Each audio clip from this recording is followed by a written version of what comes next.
Hi, everybody. Welcome to the Handcrafted Therapy Podcast. I'm so excited to welcome Valerie Karpiel to the podcast today. Welcome, Valerie. Thanks for being here with us. Valerie has two spas in Jackson Hole, Wyoming, and she is also an instructor under Kelly Lott. For those of you who don't know Kelly, she has created this beautiful massage therapy modality for migraines. It's called the Migraine Miracle, and it's with some cold stones. I've taken the class with Kelly a couple times, and I'm so excited that Valerie is taking the ball from Kelly and running with it. Yes, it's been quite the adventure. Awesome. Thanks for joining us today. Thank you. Yeah, we're so happy to have you. Valerie, do you have anything to add to your intro? Well, I've done quite a few things in my short massage career. I guess the two bigger ones I would add is I competed in the massage championship last year, and I've just been elected a president of the AMTA Board for Wyoming. Congratulations. That's Yeah, thank exciting. you. Oh, that's perfect. Well, we'll have to talk about the massage championships because I've had some questions and I know there are other people out there that have questions about that too. So if you don't mind chatting about it. No, I'm an open book. Awesome. So how long have you been a therapist? I'm a COVID graduate. So Oh, exciting. just a couple of years, but in that short time, I have my license and my massage instructor license and my continuing education license. And I'm hitting the ground and running with it. That's awesome. That's awesome. Well, we're so glad to have you. What what brought you to massage therapy? Well, my first career was an educator. I was a teacher. And I did that for 12, 13 years. And I always wanted to be able to help, but I couldn't do it in the way that I wanted to. And of course, a lot of things get aligned during COVID, a lot of self reflection and things like that. And like, you know what? I wanted to do this since high school. I'm just going to go ahead and just go for it. And it's been great. It's been awesome. That's so awesome. I love to hear those stories of what brought people to massage therapy because it's a passion. It's a passionate career choice. It's one that you're called to, I guess, so to speak. One that calls you into it. Exactly. Well, and during that time, I was doing my own research on, stress and chronic stress and how that affects our bodies mentally, but then it also shows physically in all sorts of different places. So that's kind of where I started with my practice, trying to help with chronic stress. Awesome. And what brought you to Kelly Lott? So I had, of course, we all have it this way. We always have that one client that we want to help, and he suffered from really bad migraines. And, most of it is tension, muscle, in our scapula, our traps, and all of that gets all tight and yucky, and that wasn't working. So I went down a rabbit hole and I found Kelly Lott and I was interested. I was intrigued. I wasn't quite sure like how the process worked. So I called her and we talked on the phone the first time for like 2 hours. I'm like, I think this is going to work. And it's been amazing. We've been able to help a lot of clients along the way. That's incredible. You know, I have a lot of respect for Kelly. She was one of my first instructors. And I remember the last class I took with her. She came right out of she had surgery, a hysterectomy. And I think it was like the next day she was teaching, Oh or my gosh. maybe 2 days later. Yeah. And I mean, thank God we were all therapists and very nurturing, caring kind of people because we were all taking care of her during the class. But what an amazing journey she's had with, finding the cold stones and all the research and development that she's done for her business. And I'm just so happy that, you know, you're going to continue that legacy for her. Yes. Very happy about that. We actually I guess I can announce it for the first time here, but we've been talking about trying to reach more therapists to be able to introduce the cold stone therapy so others can use it. And we're working on a online platform to be able to offer both online and in-person classes for the cold stone therapy. So I'm super excited about that.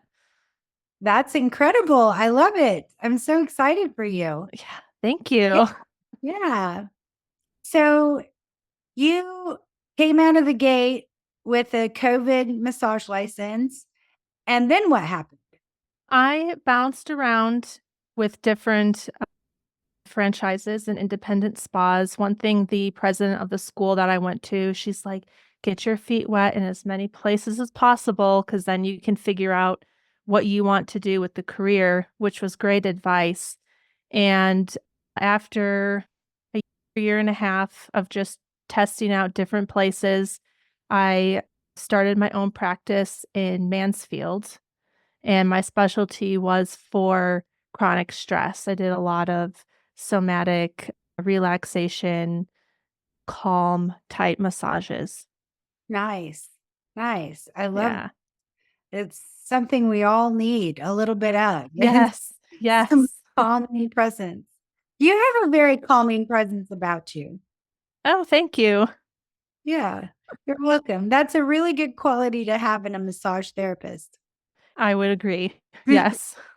How has the transition been for you from being an educator in a school system to an educator in massage? It flowed flawlessly because I love teaching and guiding. I did that while I was in different spas. I was like the lead therapist and would help with training programs and things. So I always would try to like, dabble in little things here and there. I mean, they're older. We're all adults teaching. So everyone seems to you're here for the common good. You're trying to learn and things like that versus, 8-year-olds, 10-year-olds. A little bit different.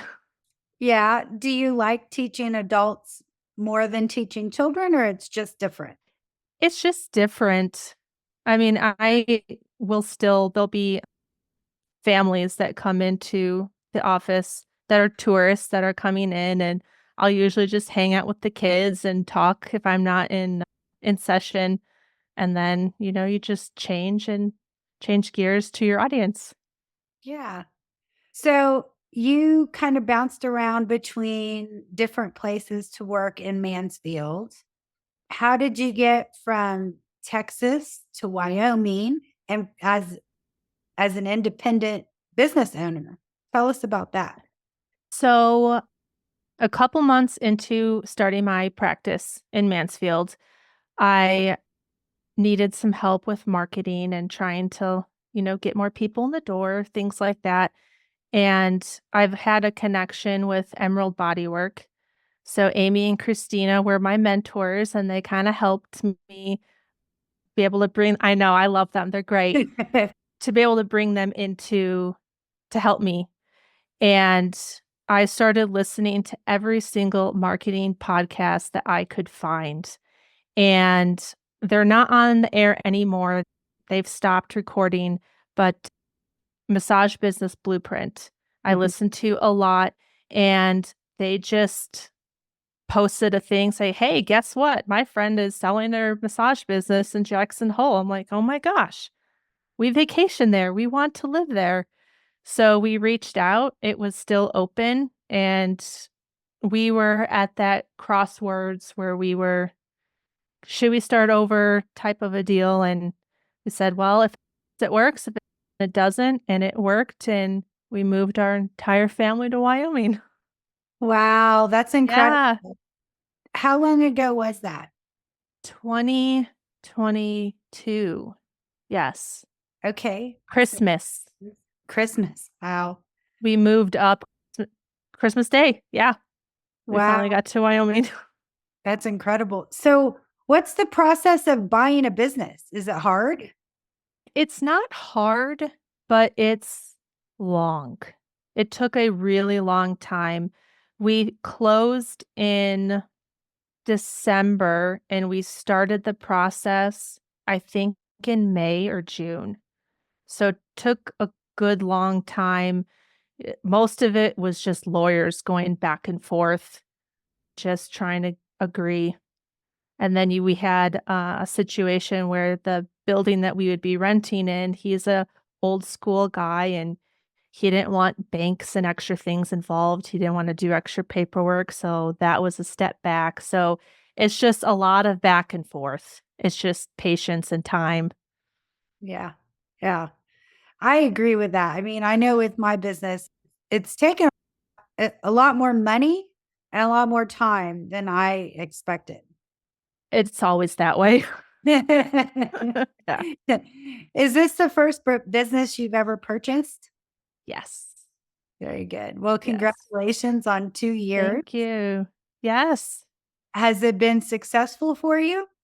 It's been amazing. It's been a learning curve because I went from, doing relaxation, somatic massage in DFW to a very active community that hikes and skis and snowmobiles and water rafts and everything else. So the target audience was different. So it was just adjusting my own education to be able to help the clientele in the area. And what kinds of things did you learn from that you can share? Any difficult situations or things you had to additional education that you had to have or Of yes and no, like I went back to, the trail guide to revisit some muscle groups and remember like what their actions were, but in educating the clients themselves, because everyone's like, "I want deep tissue, like, you can't hurt me, da, da, da, da." I'm like, "Let's do this the right way." So it's educating them to let them know why their body is feeling the way it's feeling, and then being able to offer extra small modalities to help them with their pain. So nice. a little bit more education and, cupping and trigger point and myofascial and, all that fun stuff. And so you got into this massage industry to help people relax. And you kind of took a little bit of a detour or a change in your career path, maybe is a better way to say it, when you bought the spa and the two spas. And now you're kind of doing more therapeutic work and less of the relaxation. Is that right? Kind of. So when we purchased in 2022 with massage professionals, we were strictly therapeutic. People were coming in, they want to be fixed. But I still kind of liked the spa feel, like the body wraps and sugar scrubs. I wanted the best of both. And the beginning of this year, in January, we signed a lease and got a second LLC for our second location with a hotel. So we can now offer both relaxation type things at our hotel location and the therapeutic stuff at our main office. So now I'm back to be able to do everything. Oh, that's awesome. I'm so glad Yeah. I'm glad to hear that because sometimes we have to remember our why. I like to say that a lot is remember our why are we doing this? What Mhm. are we doing, right?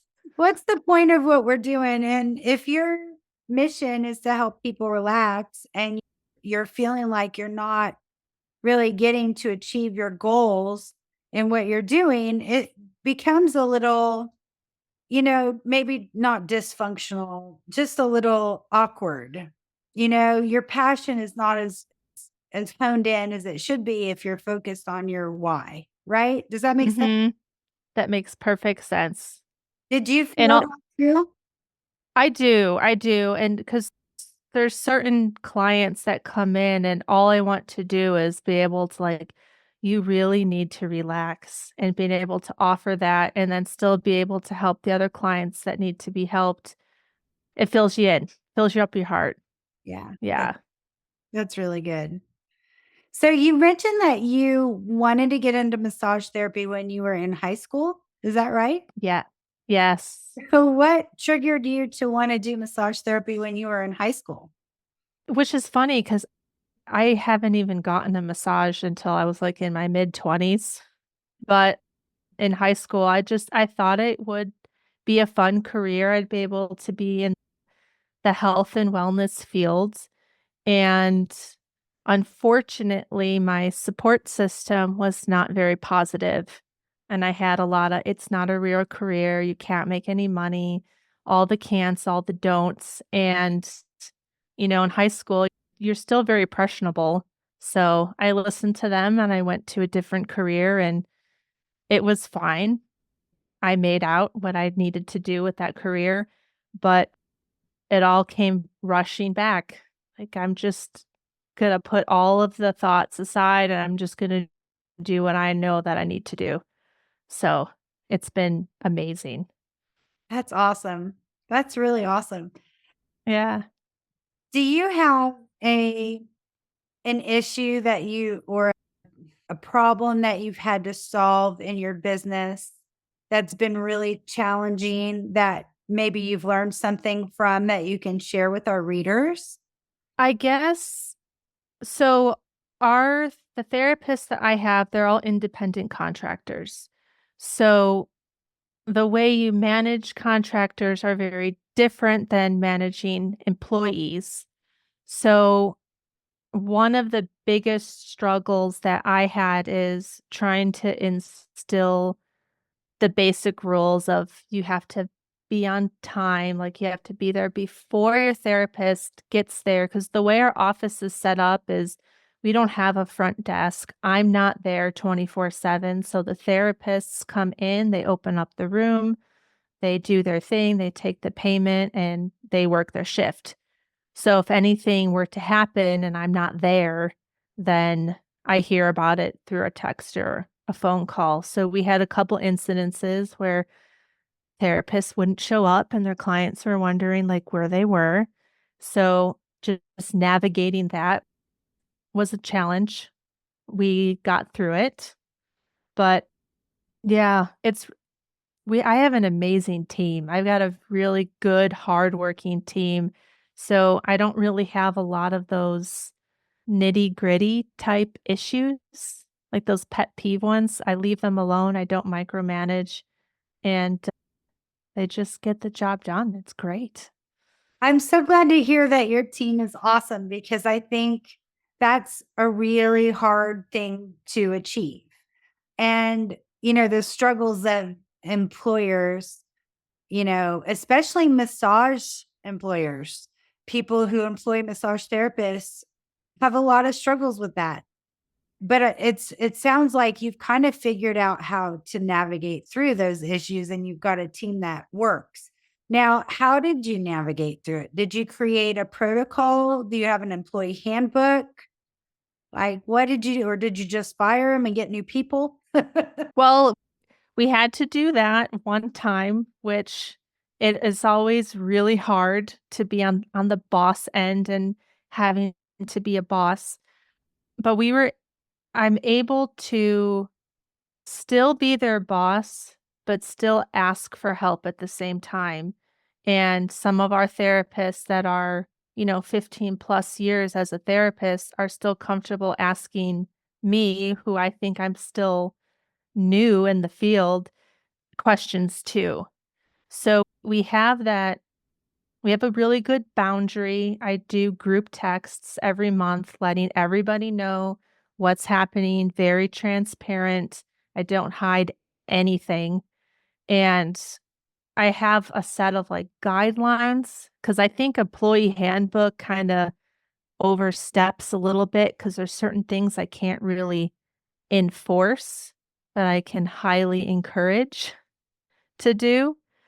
And it's worked so far. I That's don't all have any complaints. Yeah. good. Good. I mean, I started with employees and I quickly switched to a rental model because I am not really good at managing employees, is what I learned really fast. Because that's probably, I believe, one of the most difficult things to manage at a spa is the employees, the customers and, the inventory and buying the stuff. That seems to be a little more easy to manage, but being an employer feels like an adult babysitter kind of. Yes. Yes. Well, and one thing that's nice about our location, being in Jackson Hole, there's so many things to do outside. And for our contractors, we can't offer them, you know, benefits. Like we don't have stipends and CE credits and things like that. But they can give me their schedule. I can give them a very good commission rate and they can play outside and still work. And it's great. It works. It's very fluid and I can't complain.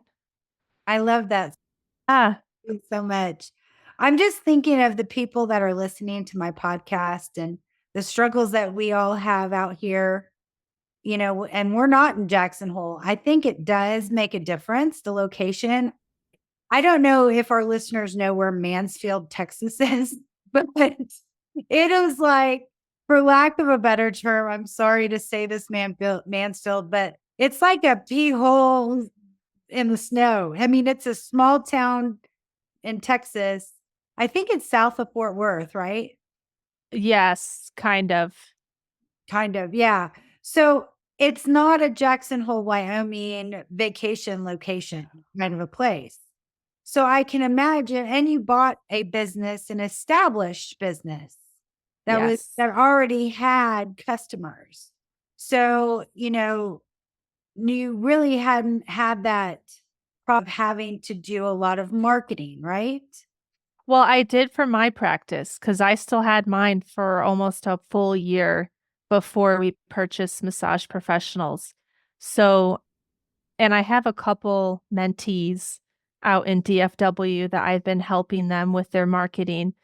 And I basically tell everyone, especially your first 2 years, it's about 80% marketing, 20% massage. Like you really have to get out there because there's a lot more therapists in DFW than there is in the entire state of Wyoming. We're very rural out Yes. here. Yeah. I think there's less than 1,000 massage therapists in the entire state. So there's competition and there's a lot of marketing that's involved in Texas. Wow, that's a great thing to remember if you're a therapist building your practice. I'm just going to repeat what Valerie said, which is spend 80% of your time marketing your business versus 20% of that time doing massage. And I agree with that. I mean, you know, you got to pound the pavement, right? You got to go to networking events, you got to knock on doctors' offices doors, you've got to introduce yourself to everybody's friends and family and anybody who's limping down the street that may need a massage. I've actually stopped people because they walk funny and I'm like, I can help you with that limp. Awesome. So yeah, I think location makes a big difference. Knowing the place where you're working, you know, the location where you're at, whether it's Mansfield, Texas, or Jackson Hole, Wyoming, or anything in between, knowing where you're at is part of how you're going to market. You know, Mhm. you really adjusted your marketing plan for the spa, versus what you did in your own business and your own practice in Mansfield because of the location. So you had mentioned there's a lot more activities, a lot of things to do outside, a lot more active people. So you kind of had to adjust your way of marketing because of that, right? Mhm. Yeah, and And it's a small town, like, everybody knows everybody. So, it's a lot of, like what you did. You're out talking to people and you're going to chamber events and you're not sending emails and making phone calls. You're doing a lot of face-to-face type marketing out here, which doesn't hurt in Texas either. I did that too. Yep, yep. And it doesn't matter where you're at in the country or all over the world because we have listeners everywhere. So I believe that this is a really important thing to do in marketing your massage practice, no matter what type of massage you're doing and no matter where you're at. I think getting in front of people face to face is important.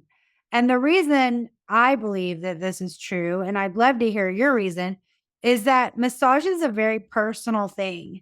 You're going into that office, you're taking most of the time you're taking off clothing, you're revealing personal medical information. I mean, it's a very personal thing to do. And I believe that I would much rather go to somebody in that capacity that I've met face to face. Absolutely. Yeah. Why would you want to network face to face versus just sending them a text or an email or a phone call? So, it's important to have that face to face with your clients because of that first impression, they're already getting to know you. You're setting up a trusting boundary right there, which is important. And for me, and I know there's going to be quite a few people that disagree with me, but I'm not afraid to give somebody a free massage to kind of give them a little bit of a taste because that one person can then send you 10 more. So I'm always out there. I'm like, "Hey, let me help you with this really fast." Even if it's just 2 or 3 minutes. Mm. I do that a lot at the chamber events. Once they find out that I'm a therapist, I'm like, "Come on, come and see us then." So it's just a different way of approaching establishing a trusting relationship that they can come to you versus, Googling massage near me and just picking somebody. So, can you walk through with me a networking situation where you would offer a free massage? So, couple of things. So, we're members of our chamber. Our chamber is very active, and I would encourage anybody to just check out their local chamber just to see how active they are, because a lot of that is just free marketing.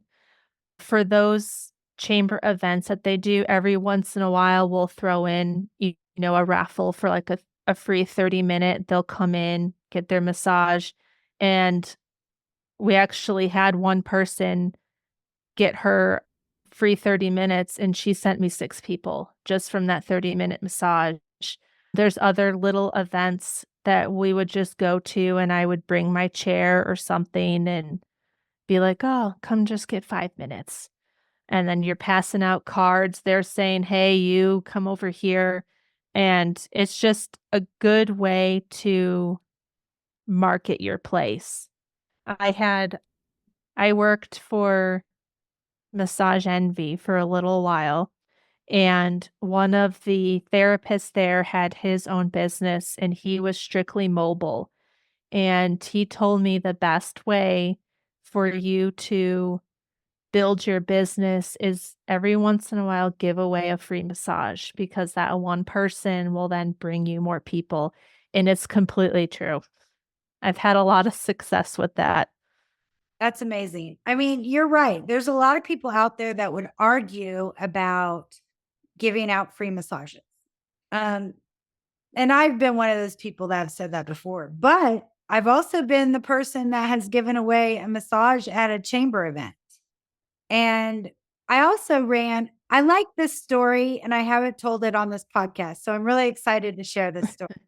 I ran a special for my clients and it was a Thanksgiving special.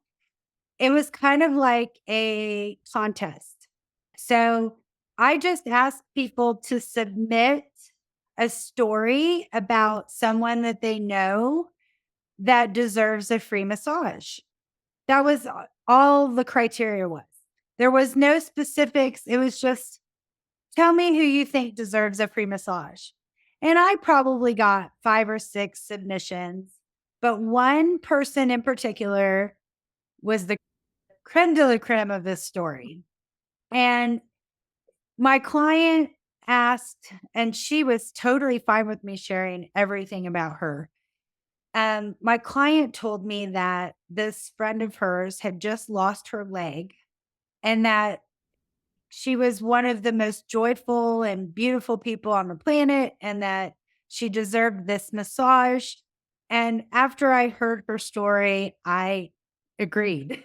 So I called the woman that, won the massage, and she came into the spa.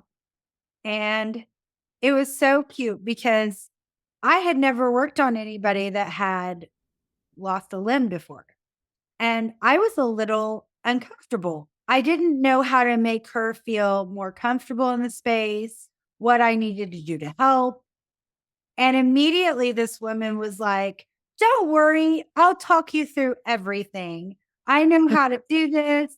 She made me feel more comfortable. Long story short, this woman was incredibly generous with her laughter and her love and her kindness and her heart. And she had just lost her leg and she was just such a beautiful spirit. And I feel like that Thanksgiving, I won some. That's Or awesome. it's a little bit emotional because like I just can't imagine losing a limb and how emotional that could be. And her being so kind and loving to me towards me not understanding what I needed to do to help her. I mean, she even said, I can get on the table myself. I can get off the table myself. I can get undressed and dressed. I mean, I was ready to help her with all of that. I didn't know what I needed to do, but I was like, I'm not embarrassed by naked bodies. Let's do this. But she was like, I can do it all myself. And she even helped me learn how to massage her stuff. I thought that was so cool. And she talked to me about how it felt and, what do you call it? When the ghost pain, when you have that feeling that your leg is still there and your leg's not. Mhm. She had that, a lot of ghost feelings in her leg. And so, we talked about that. And as I was massaging her, she would share what she was feeling in her ghost leg. It was just interesting. But I love that so much because there is so much we can learn from giving and giving just, Yes. you know, Yes. I actually did that in March for Stress Awareness Month. I had everyone submit why their office needed a chair massage, and I got a lot of responses. It was really hard to pick which one, but the Jackson Hole Children's Museum was the one that received it, and they were in the process of building their own space, and everyone was just so grateful. The lady that submitted didn't tell anybody that I was coming, and they were just beyond grateful that they had, 10 minutes. And we have a referral program. I don't know, but I would be shocked if they didn't bring anybody else in from that event. nice. That's Yeah. how incredible is that? I mean, what great marketing ideas these are. I mean, I know we don't want to just give away our services, and there's a lot of things that I'll tell, especially new therapists, you don't want to just give away, your work. I mean, an accountant, you're not going to say, "Can you do my taxes for free?" So when somebody asks me, can I get a free massage? My usual answer is, well, can I get whatever you do for free? Do you work for free? And I know that's a little smart aleck, but at the same time, I mean, it's a real thing, right? I mean, It is. we need Well, to and fight for ourselves. yeah, and that's also why I started a referral program because, if they say, "Hey, can you give me a free massage?" Well, send me 5 people and I will give you a free massage. So we have those cards set up where, X amount of massages that they send to us, they get a massage in return. So you're not really giving your work away, but you're bringing in a lot more business for just that one massage. That's awesome. Yeah. I love my referral program too. And, you know, I started out going to different offices and giving my card to the receptionist or the front desk person and saying, if you refer me 3 people, you get a free massage. And they were like, really? Give me all your cards. um, Yeah, it works. And it you're right. does. I think people in general will help promote you if they like you and you give a good service and your customer service is on par and you're taking care of people, you're on time, all the things. Yeah, we like to tell our friends about good things that, and good people that are doing good work and good business. Yes, absolutely. Well, and you just became the president of the AMTA of Wyoming, correct? That's Yes. exciting. Congratulations. Thank you. How do you manage all of this stuff? It sounds like you're juggling a lot. I am, but I love it. One thing that I have told all my mentees, when you're trying to stand out and establish, my goal is I want everyone in Jackson Hole to know who I am. So I'm very involved in as many things as I can be, but I know when to draw the line when enough is enough. That was a hard lesson to learn, but I have learned it. The only reason I went for the AMTA presidency is because the Wyoming chapter has not existed over the past several years. We've had an inactive group, and I want to be able to go to a convention and be able to network and meet other therapists and things like that. So right now, I'm trying to get one more person on the board. So we have our 3 people. So then we can really start moving and grooving and trying to make the chapter active. That's awesome. So if we have any therapists in Wyoming that are listening to this, Yes. they can contact you and get more involved. Tell me what benefits you're receiving from volunteering with the AMTA. Like what I get in return. Yeah. Why are you doing it? Like, what's your why in volunteering for AMTA? I want to get the competition out between the therapists because we're all here for one goal. We're all here, make the world a better place and more calm and more happy and pain free. And I want to be able to have a strong network of therapists that if somebody does say, "Hey, I'm visiting from Cheyenne or I'm visiting from Rock Springs," I can say, "Hey, you need to go see this person." But we don't have anything like that. We're so spread out among the state. Yeah, Wyoming's a big state. I mean, It's Texas, a big state. you can't really beat Texas unless you're Alaska. But Yes. Wyoming's a big state. And it's like you said, it's lots of land, lots of nobody land. But I love that you said that, Valerie, because coming from Texas, I'm really proud of our AMTA group in Dallas and in Texas. We have a very active group of networking that is happening here. You're absolutely right.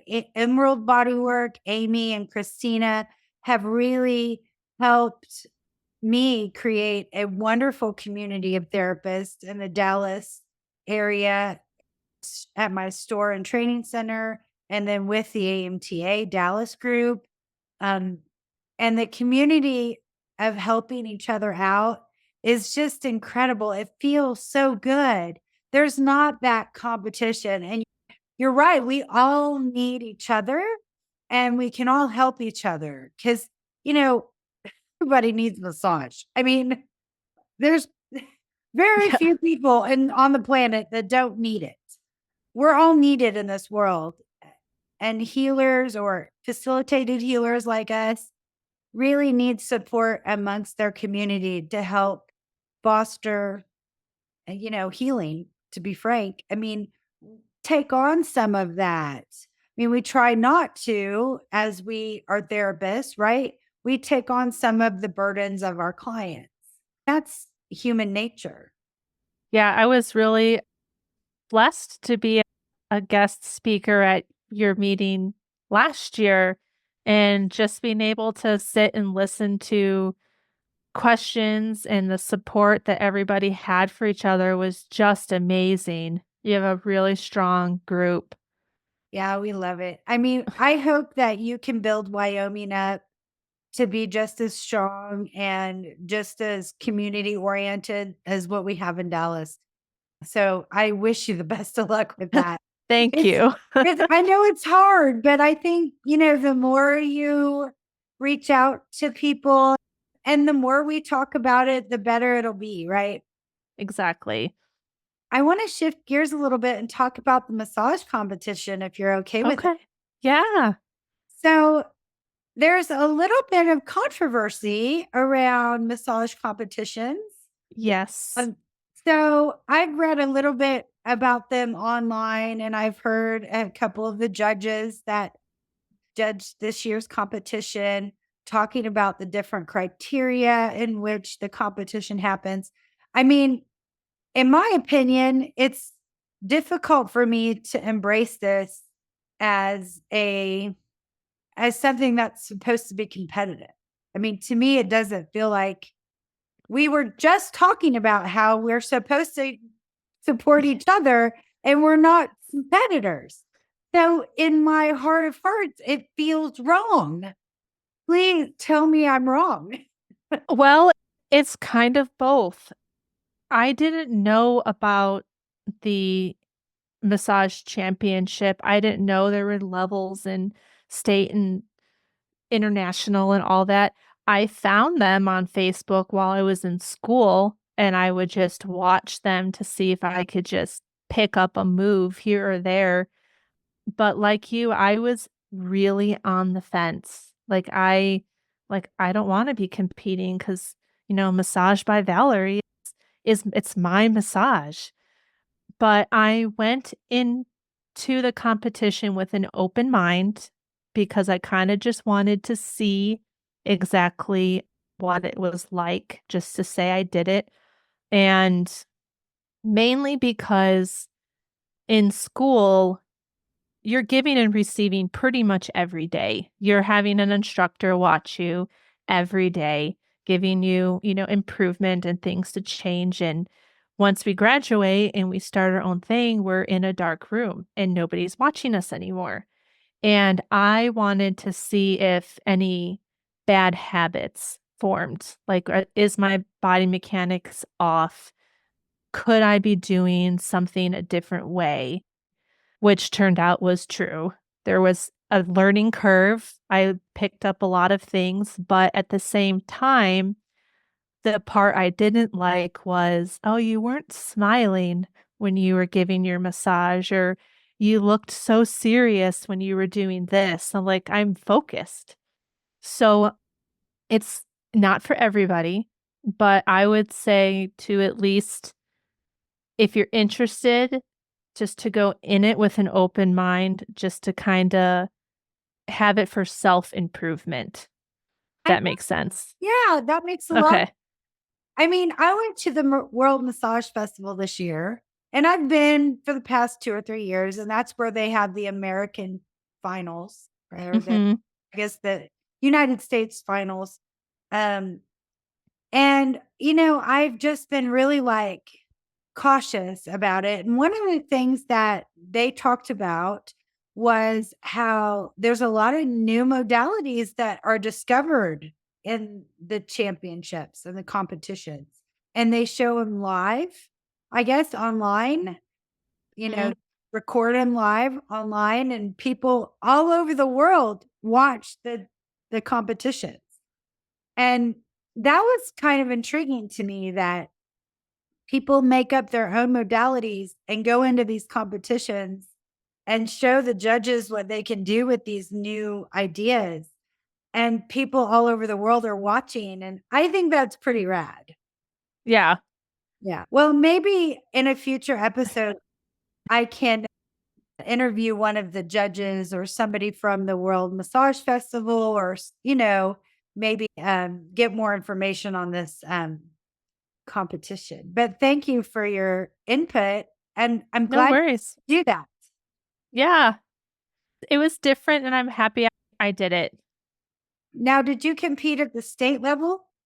Yes. So each state, it's set up like your own independent business. Like each person has like their own state or region that you compete in. And then the ones that receive the gold are the ones that go to the championship. I think Virginia, somewhere over there. North Carolina. North Carolina. Yeah. Yes. And that's where you compete nationally. For me, since it was the West states are very, open, there was one director that oversaw 5 states. So 5 states were there competing, but each state was awarded whoever was participating in that state. Nice. And just to be clear, the World Massage Festival is going to be in Las Vegas next year. They're moving it. Yeah. So it'll It be is. closer to your home. I might go to that one next year. Good. You should. It's a very interesting convention for sure. I guess they call it a festival. Yes. But what's cool about the World Massage Festival versus like the AMTA conventions is it's a little more unorthodox, like, it's a little less structured. It's a little more hippie, if you will. And there's people from all over the world that come into this, conference. So anyway, thank you for sharing your You're welcome. competition story. So you learned a little bit about your body mechanics and how you maybe become a little more slack on them. That's incredible that you were able to learn something from that. I love that so much. Yeah. I can't imagine. I mean, I've been a massage therapist for 15 years. And it makes me a little nervous thinking about me getting in front of somebody and them critiquing my body mechanics, because it's been a minute since I've been in school. I was a little nervous, that is for sure. Nice. Nice. Well, good. Do you have anything else that you want to share with our listeners that might be helpful as they go on their business marketing massage journeys? Well, a marketing tip that I will share is I have like a 3-3-3 rule that I set for myself. So it's 3 phone calls, 3 emails, and 3 face-to-face that I'll try to do a few times a week. And then I had my established people that I was trying to reach, I would revisit them every month to make sure I stay in their face and they remember me. Nice. Very nice. Well, good. Anything else? No I don't pressure. know. I mean, I could talk about marketing for a really long time. Same. I got a podcast about it. Well, good. If you think of anything else, I'm sure we can add it to the information, but are you accepting new mentees into your life? Oh, yeah. If anyone wants to reach out, I'd be happy to help them wherever they are in their journey. And then I guess to plug in a little extra, being, independent contractors, I do have a couple therapists that will come out and visit and have a working vacation with me. If you're ever interested and kind of want to, ski in the winter and massage at the same time, or spend time in the summer and massage, you're always welcome to reach out. That sounds like a great idea. I love that. Yes.